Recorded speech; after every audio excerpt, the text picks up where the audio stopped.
2015년 7월 러시아 상트페테르부르크의 한 연못에서 다리와 팔이 없는 시신이 떠올랐습니다.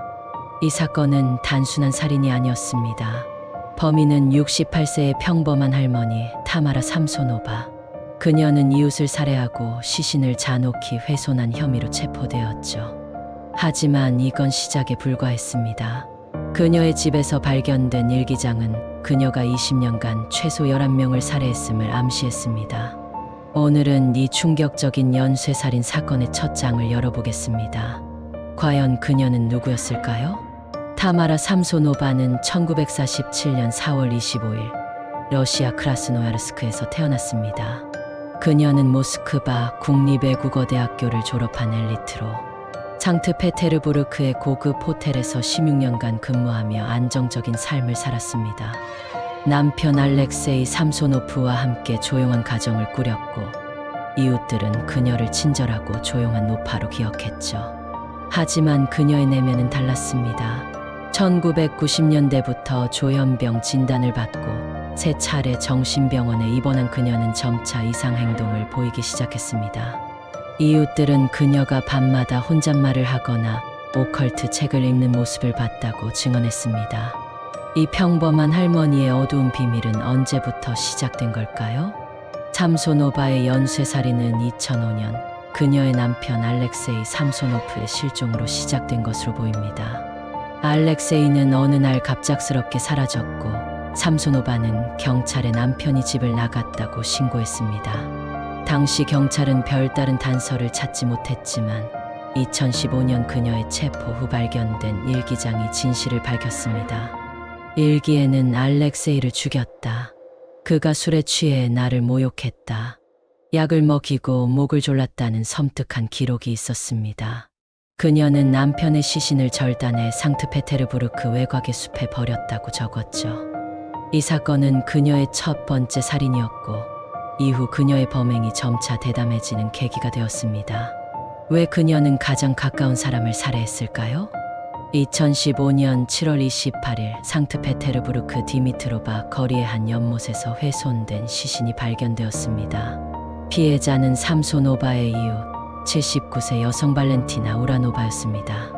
그녀의 몸은 팔과 다리가 하나씩 없었고 쓰레기 봉투에 담겨 있었습니다. 경찰은 근처 CCTV를 확인했고 검은 비닐봉지를 든 삼소노바의 모습을 포착했습니다.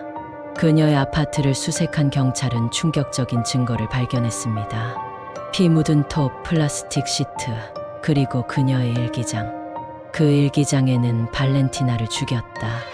약을 먹이고 자른 뒤 버렸다는 기록이 있었습니다.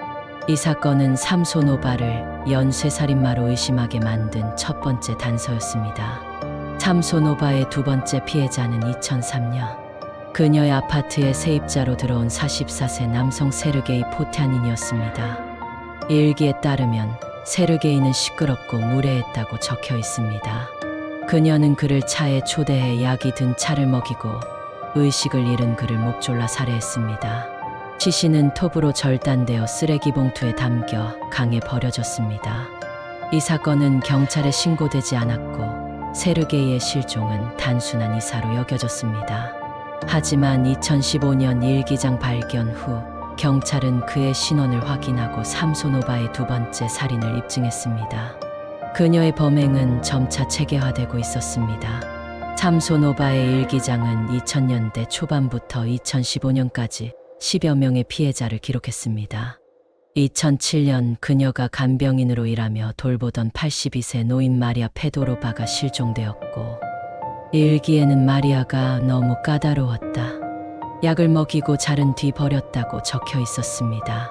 2010년에는 동네에서 만난 50대 남성이 그녀의 집에서 실종되었죠. 피해자들은 대부분 그녀와 일상에서 접촉한 사람들이었고 그녀는 약물주로 수면제, 칼, 톱을 사용해 일관된 방식으로 살해했습니다. 일기에는 피해자들의 신체 일부를 보관하거나 강에 버린 디테일까지 담겨 있었습니다. 이 기록은 그녀가 단순한 충동적 살인자가 아님을 보여줍니다. 2015년 7월 발렌티나 우라노바 살인 사건으로 참소노바를 체포한 경찰은 그녀의 일기장을 분석하며 추가 피해자를 확인했습니다. 일기에는 이름, 날짜, 살해 방법이 상세히 적혀 있었고 경찰은 이를 바탕으로 과거 실종 사건들을 재조사했습니다. 2003년 세르게이, 2007년 마리아 등 9명의 신원을 추가로 확인했으며 남편 알렉세이와 발렌티나를 포함해 총 11명의 피해자를 확정했습니다. 경찰은 그녀의 집에서 발견된 피 묻은 도구, 약물, 그리고 피해자의 소지품의 마리아의 목걸이를 증거로 확보했습니다. 하지만 일기장에 이름이 없는 추가 피해자가 있을 가능성도 제기되었습니다. 그녀는 어디까지 범행을 숨겼을까요? 참소노바는 체포 후 경찰에 귀신이 나를 시켰다고 주장했습니다.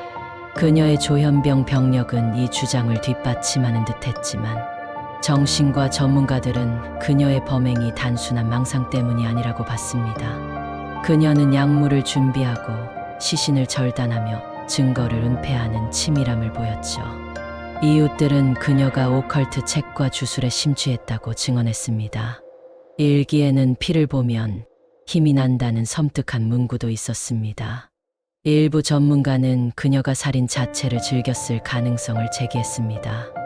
그녀의 동기는 정신질환, 주술적 믿음, 혹은 살인 충동 중 무엇이었을까요? 2015년 말 참소노바의 재판이 시작되었습니다. 그녀는 법정에서 미소를 지으며 내가 한 일을 자랑스럽게 생각한다고 말해 모두를 충격에 빠뜨렸습니다. 검찰은 11건의 살인 혐의를 입증했지만 그녀는 남편 알렉세이와 발렌티나 우라노바 살인만 명확히 인정했습니다. 다른 피해자에 대해서는 기억이 안 난다며 애매한 태도를 보였죠. 2016년 법원은 그녀의 조현병을 고려해 교도소 대신 정신병원 무기 수용을 선고했습니다. 하지만 그녀의 대담한 태도와 모호한 진술은 재판 내내 의문을 남겼습니다. 그녀는 정말 모든 진실을 말했을까요? 참소노바 사건은 여전히 많은 의문을 남겼습니다. 첫째, 피해자는 정말 11명뿐일까?